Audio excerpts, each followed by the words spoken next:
mau dinasihati apapun tidak bakalan berubah, mau diarahkan seperti apapun tidak akan terarah, tetap melenceng terus. Dengar Al-Quran, dengar hadis, dengar ceramah ini, ceramah itu, nasihat ini, nasihat itu, tidak ada perubahan sama sekali. Malah asli dari lahir atau buta karena penyakit atau karena kecelakaan tadi itu, fasobar, dia sabar, maka alhamdulillah wassalatu wassalamu ala rasulillah sayyidina Muhammad bin Abdullah wa ala alihi wa sahbihi wa man wala wa la hawla wa la quwwata illa billah. Rabbi shrah li sadri wa yassir li amri wa hlul 'uqdatam min lisani yafqahu qawli, saddid lisani wa hdil qalbi bi haqqi sayyidina Muhammadin nabi sallallahu alaihi wasallam. Usturakum ya ahla tarki wa ya ahla al-batin wa ya ahla al-nawbati wa ya ahla nur, amma ba'd. Hadirin semuanya yang dirahmati oleh Allah Subhanahu wa taala, alhamdulillah Allah Subhanahu wa taala mengumpulkan kita kembali di tempat yang mulia, di majelis yang mulia untuk bersama-sama mempelajari ilmu warisan baginda Nabi sallallahu alaihi wasallam. Semoga duduknya kita di sini membuahkan duduknya kita di surganya Allah Subhanahu wa taala bersama Rasulullah sallallahu alaihi wasallam, dan semoga kita semua diberi panjang umur, sehat wal afiat zahir dan batin. Setelah itu kita diberi kesempurnaan husnul khatimah. Amin Allahumma amin. Hadirin jemaah semua yang dirahmati oleh Allah Subhanahu wa taala,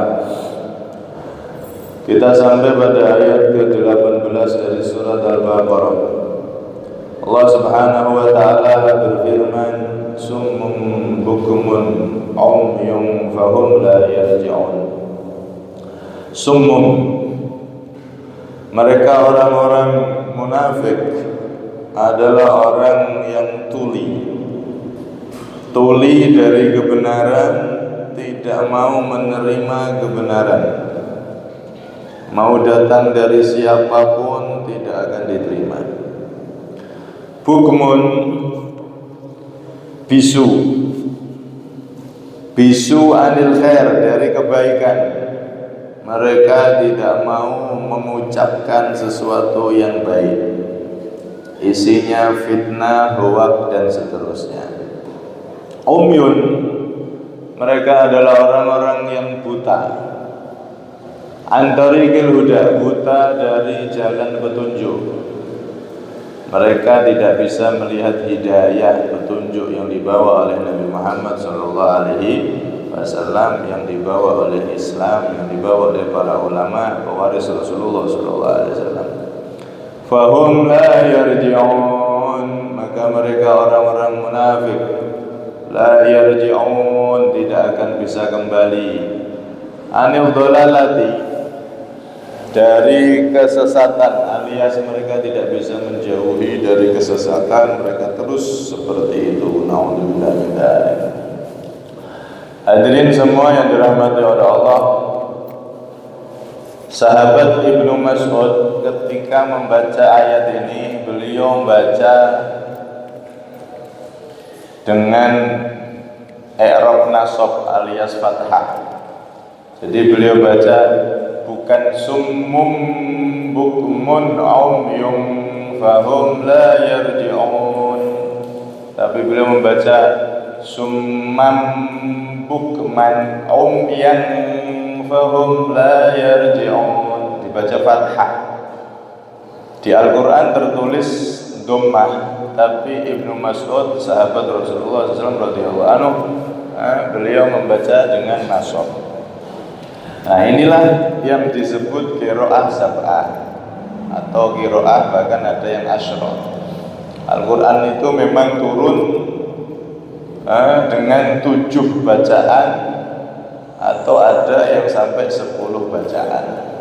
Dan itu semua didapat oleh para sahabat dari baginda Nabi Muhammad SAW. Karena itu sering kita sampaikan, kalau ada bacaan yang semacam ini dipakai oleh para ulama dan kita tahu dia memang ulama, orang yang berilmu, maka jangan kita mudah menyalahkan. Termasuk di awal dulu Al-Fatihah itu Maliki Yaumiddin, bisa dibaca dua, Maliki Yaumiddin, sama kayak Qul a'udzu birabbin nas, terus pendek. Malikin nas itu pendek. Di Maliki Yaumiddin bisa dibaca dua, mimnya bisa panjang, bisa pendek. Karena itu kalau sudah ulama yang baca dan kita tahu dia ini orang yang berilmu, jangan mudah nyalahkan. Kalau kita itu merasa tidak cocok atau enggak pas ya, maka tanya. Jangan ngomong di belakang, apalagi menfitnah, apalagi sampai menggunjing para ulama. Naudzubillah. Luhumul ulama masmumah. Dagingnya para ulama itu beracun. Kalau ada orang ngerasani gunjing sesama muslim itu kayak makan dagingnya. Tapi kalau dagingnya ulama yang dimakan, yang dirasani maksudnya, maka itu dagingnya beracun, bahaya.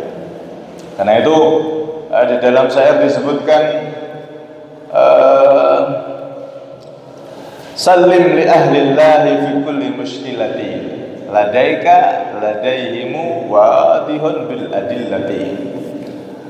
Serahkan urusan agama ini kepada ahlillah, para ulama yang soleh. Ulama ya harus dipilih, ada yang soleh, ada yang tolah-toleh. Kalau kita lihat istiqomah, dia berdakwah, dia berilmu, dia soleh, halaknya bagus, tidak pernah menipu sana, menipu sini, memang orang soleh. Maka kalau ketemu ulama seperti itu, salim li ahlillah, pasrahkan urusan agama kepada mereka, percayakan kepada mereka. Walaupun menurut kita ini janggal misalkan, karena kita belum tahu dalilnya, belum tahu ilmunya, tapi mereka para ulama itu wadihun bil adillati. Masalah-masalah itu sebetulnya sudah ada dalilnya semua. Para ulama itu tidak mungkin menulis di kitab mereka kecuali mereka sudah punya dalilnya. Tidak mungkin mereka mengamalkan suatu amalan, suatu bacaan atau apapun kecuali mereka sudah mengambil ilmunya dari para gurunya, dan seterusnya dan seterusnya. Alias di sini Ibnu Mas'ud baca nasab, ini pelajaran untuk kita, jangan mudah suudon nyalahkan bacaan orang, apalagi orang itu adalah orang yang berilmu, apalagi orang itu adalah ulama. Makanya kita nambah ilmu terus biar tidak mudah sering nyalahkan orang, apalagi ulama tadi itu. Nah, ini masalah qiraahnya. Dibaca summan bukman, umyan dibaca nasab fathah. Menurut salah satu qiraah dari Ibnu Mas'ud dan juga salah satu istri Rasulullah Sayyidatuna Hafsah itu juga baca nasab.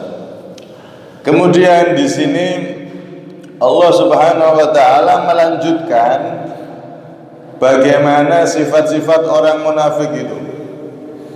Mereka itu summun tuli, nggak mau menerima kebenaran sama sekali. Kemudian mereka itu bukmun, bisu, nggak mau mengucapkan kalimat-kalimat yang baik. Isinya provokasi, isinya fitnah, sering omongannya itu dusta sana sini. Kemudian umyun, mereka itu buta dari jalan kebenaran. Mereka tidak pernah mau menerima kebenaran.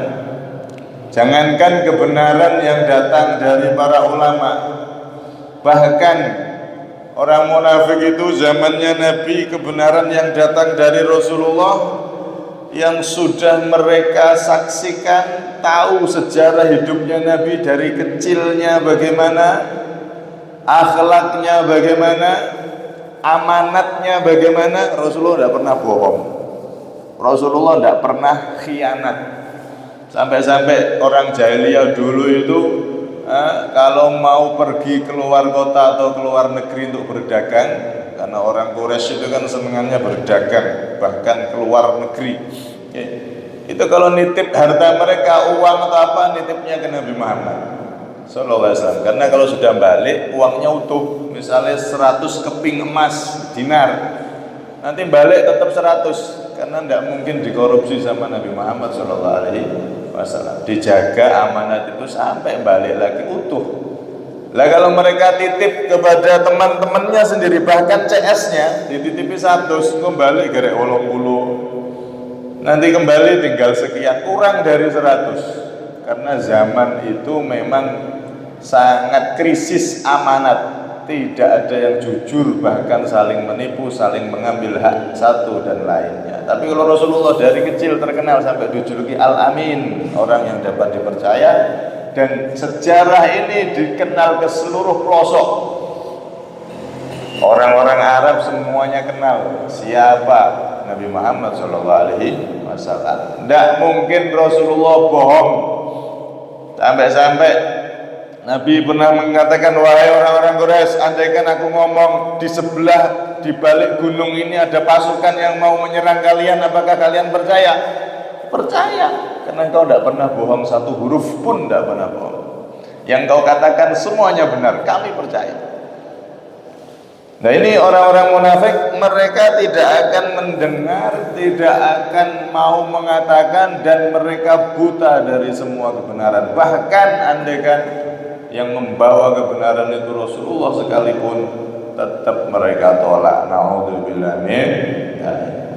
Karena itu orang itu kalau sudah buta, tuli, bisu kan angel bagi. Misal ada orang naudzubillah cacat 3 ini, sudah buta, tuli, bisu. Ini kan paket komplit itu. Kita mau ngajari bagaimana, nggak ada alat untuk dia itu bisa paham, sudah tidak ada. Buta, tuli, bisu, wes ini lengkap sudah, tertutup, terkunci semua. Mau kita ajari ilmu apapun tidak akan bisa masuk.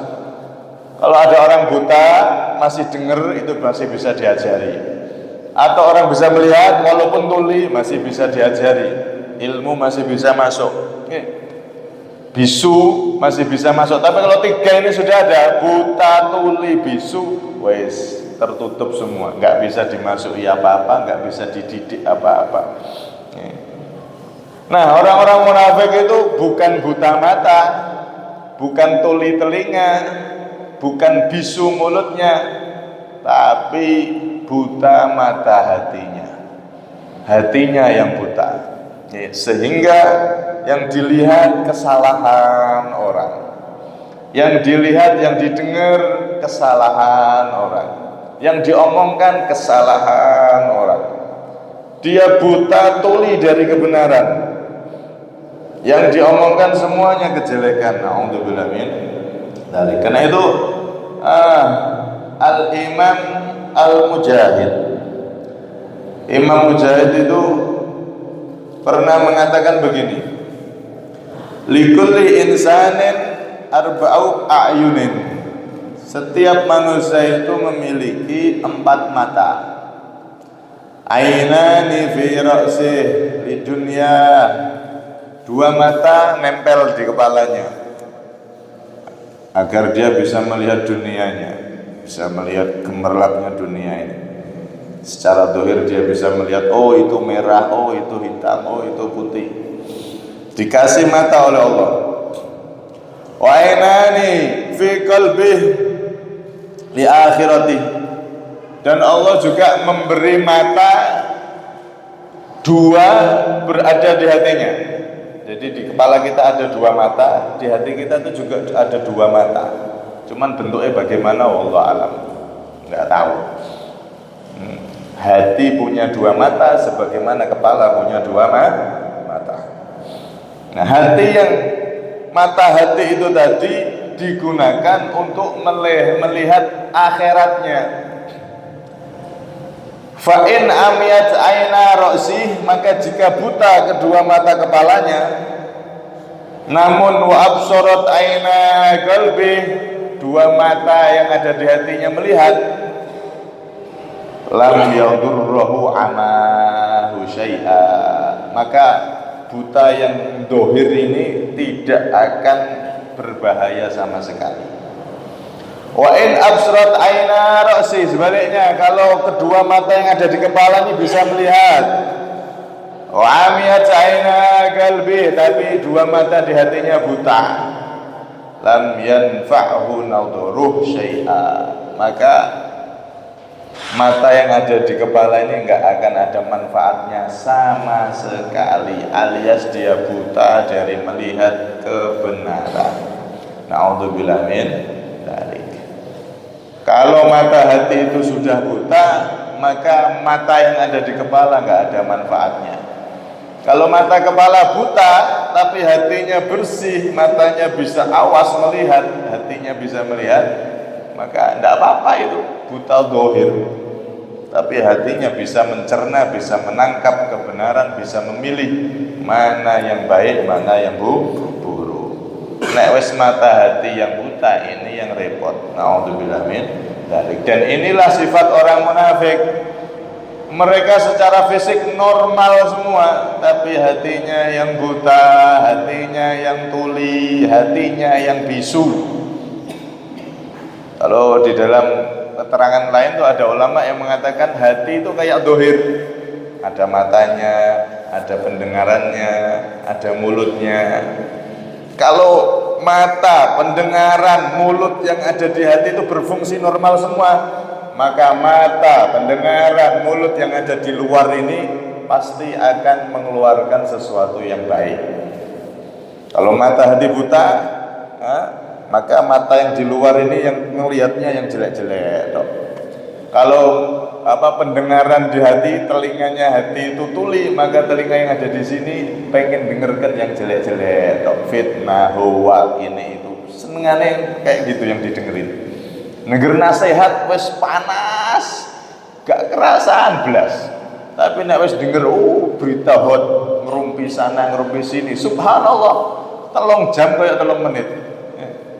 Ini pendengaran hatinya buta, sehingga pendengaran luar ini senengane sing elek-elek. Kalau sudah mulutnya hati yang ada di hati itu bisu, maka mulut yang di luar ini keluarnya yang jelek-jelek. Ya. Jadi di hati kita itu sama kayak di dohir kita.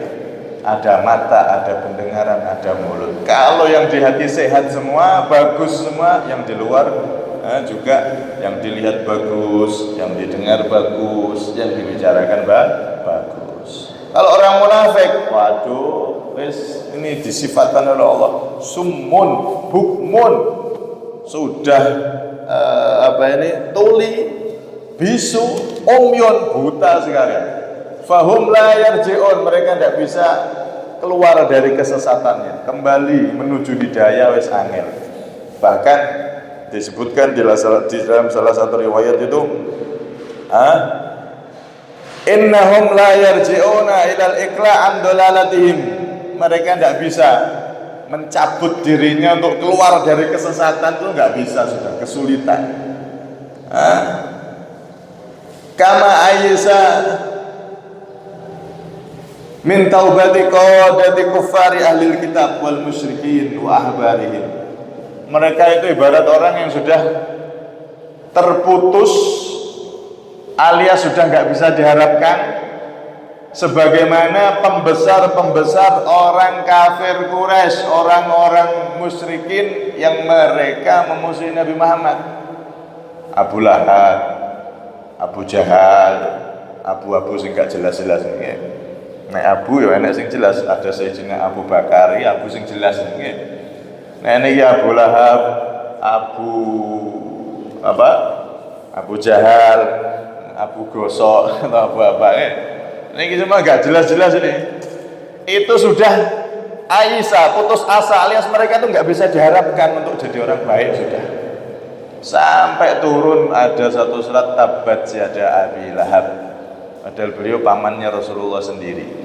Tapi sudah dicap oleh Allah, mereka yang seperti Abu Lahab, Abu Jahal ini nggak mungkin sudah keluar dari kesesatan kekufuran mereka.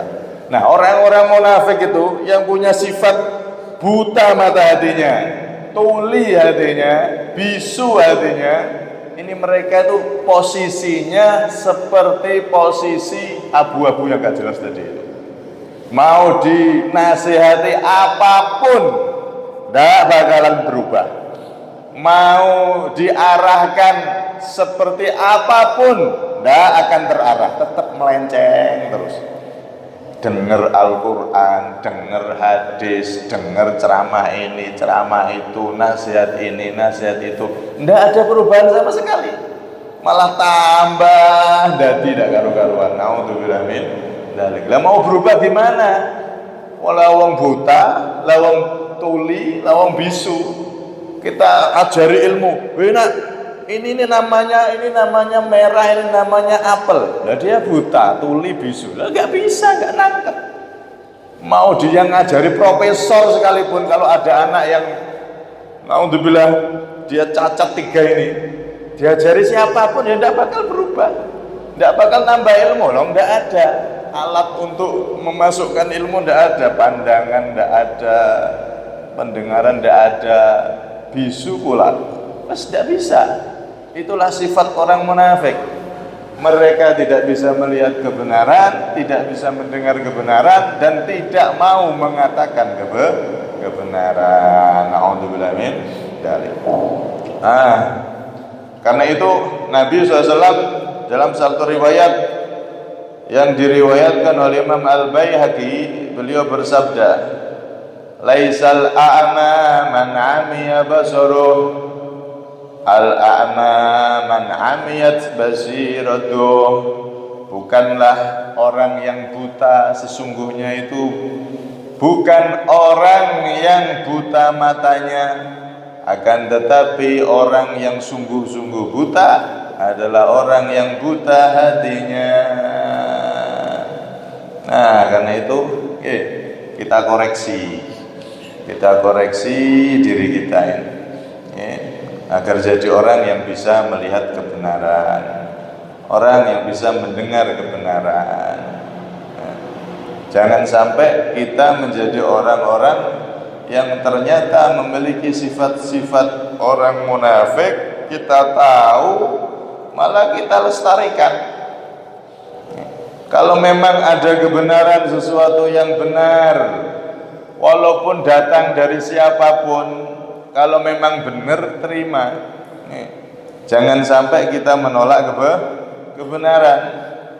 Jangan sampai kita menutup mata kita dari kebenaran.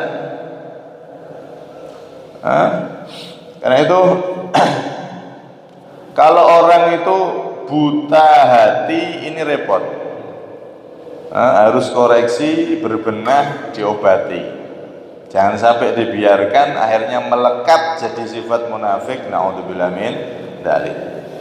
Lah kalau buta dohir, ada orang diuji oleh Allah tidak punya mata alias buta, baik buta asli dari lahir atau buta karena penyakit, kecelakaan dan lain-lain, buta yang enggak asli. Pokoknya kalau ada orang buta itu ada keistimewaan. Kalau dia sabar, diuji oleh Allah seperti itu. Disebutkan dalam hadis Nabi SAW bersabda, Innallaha azza wa jalla idza btala 'abdan min 'ibadihi bihabibataihi fasabara awwadahu minhumal jannah. Sesungguhnya Allah Subhanahu wa taala itu ketika menguji hambanya, diuji dengan apa? Bihabibataihi, dengan 2 kekasihnya, yaitu 2 matanya. 2 matanya diambil oleh Allah, alias buta asli dari lahir atau buta karena penyakit atau karena kecelakaan tadi itu. Fasobar, dia sabar. Maka kalau dia sabar tetap jadi hamba yang taat, Allah Subhanahu wa taala akan mengganti kedua matanya dibalas dengan surga. Jadi wong buta itu punya keistimewaan sendiri di sisi Allah. Dia orang buta taat sedikit aja, sing wajib tok wis dijogo, mlebu surga. Gampang wong buta niku. Karena dia tidak bisa lihat apa-apa. Kenikmatan dunia tidak bisa dirasakan sudah. Wong tidak bisa ngerti apa-apa. Karena itu orang yang buta punya kedudukan tinggi di sisi Allah asal dia sabar. Nek buta dohir bisa membuahkan derajat tinggi di sisi Allah. Apalagi buta ibadahnya banyak. Waduh, cepet jadi wali nih. Makanya banyak para aulia itu mereka orang-orang yang secara dohir itu buta. Seperti Al-Imam Al-Habib Abdullah Haddad itu radhiyallahu anhu nabi itu beliau dari kecil buta. Awalnya tidak buta. Tapi karena suatu kecelakaan, karena ada pamannya yang salah ngasih obat, akhirnya beliau buta pas beliau sakit masih kecil. Itu secara dohir buta. Tapi subhanallah, walaupun buta dia tetap giat belajar, giat ibadah sampai jadi wali besar, jadi ulama besar. Nah, orang yang buta itu memang punya keistimewaan sendiri di sisi Allah asal dia sabar. Nek dia sabar, ahli taat, niku lebih cepat jadi orang yang dicintai oleh Allah, lebih cepat jadi wali nih Gusti Allah karena sudah diuji begitu luar biasa besar. Tapi kalau orang itu buta mata hati, nah ini repot kalau yang ini. Karena itu semoga kita semuanya diberikan oleh Allah Subhanahu wa taala mata hati yang awas, hati kita bisa melihat, hati kita bisa berfungsi. Jangan sampai hati kita menjadi hati yang buta. Satu riwayat lagi, Imam Qatadah itu menyebutkan summun anistima'il haq, bukmun anil takallum bih, umyun anil ibsur lah. Jadi orang munafik itu intinya mereka tidak suka mendengar kebenaran, bisu mengucapkan kebaikan, isinya fitnah, bohong, seringnya seperti itu. Kemudian mereka tidak bisa melihat kebenaran atau buta dari kebenaran. Imam At-Tabrani atau Imam Tabrani, beliau mengatakan hadal makna huwal murad fi wasfin Nabi SAW wulata akhir zaman fi hadis Jibril. Ini kebanyakan sifat yang seperti ini itu kebanyakan menimpa orang-orang yang punya jabatan. Summum bukmun umyum fahum la yarji'un, ini buta, tuli, bisu, ini kebanyakan menimpa orang-orang yang punya jabatan. Penyakitnya orang munafik yang ini kebanyakan menimpa orang-orang yang punya jabatan. Ya enggak semua, tapi banyak. Di dalam hadis disebutkan idza ra'aital hufatal urata as-summal bukma mulukal ardi fadaka min asyratiha. Jika engkau melihat orang-orang yang dulunya nyeker, tidak berpakaian, wong sing keturunan dari orang-orang dulu itu orang-orang biasa, orang desa, bahkan sandal tidak punya, pakaian ligan kalau bahasa sekarang, nggak pakai baju. Kalau kesana kemarin tidak pakai baju karena bajunya terbatas, tidak punya baju. Punya baju berapa tak? Jadi kalau main pas zaman kecil dulu itu tidak pakai baju dia. Kalau kamu lihat orang-orang yang dulunya seperti itu, kemudian keturunannya di suatu masa mereka jadi orang besar, bahkan jadi pemimpin suatu negeri. Asalnya wong biasa, keturunan orang desa yang nggak punya jadi pemimpin besar. Kalau kamu sudah melihat seperti itu dan mereka punya sifat apa? As-summu al-bukmu mulukal ardi. Ya. Orang-orang yang punya sifat tuli, buta mata hatinya, mereka sudah jadi raja-raja di bumi. Maka itu adalah sebagian dari tanda-tanda hari kiamat. Subhanallah, orang Arab dulu itu Pak, Dubai, Arab Saudi, itu zaman dulu, itu mereka orang-orang yang nggak punya. Zaman belum minyak bumi itu belum dikeluarkan, mereka itu orang-orang miskin. Sandal beli aja nggak bisa, baju beli kesulitan. Tapi setelah majunya zaman, minyak bisa dikeluarkan dari bumi mereka, berubah jadi orang terkaya sedunia. Sekarang Dubai paling besar kotanya saat dunia. Ada menara gedung tertinggi di dunia di Dubai itu, Burj Khalifa atau apa itu namanya. Berubah seperti itu. Kalau kamu sudah melihat orang-orang yang dulunya nggak punya, keturunan orang-orang itu, dan mereka sekarang sudah jadi pembesar-pembesar, raja-raja dunia, raja minyak, raja ini, raja itu, maka itu sudah termasuk tanda dekatnya hari kiamat. Nah, mereka itu punya sifat kalau diingatkan, diberi masukan baik, tidak diterima, kayak orang tuli. Kalau diperlihatkan, ini loh Pak, rakyat kita di sana susah, ini videonya ini, tidak mau melihat. Dan mereka selalu mengucapkan sesuatu yang bohong, dusta. Kalau bahasa sekarang pencitraan.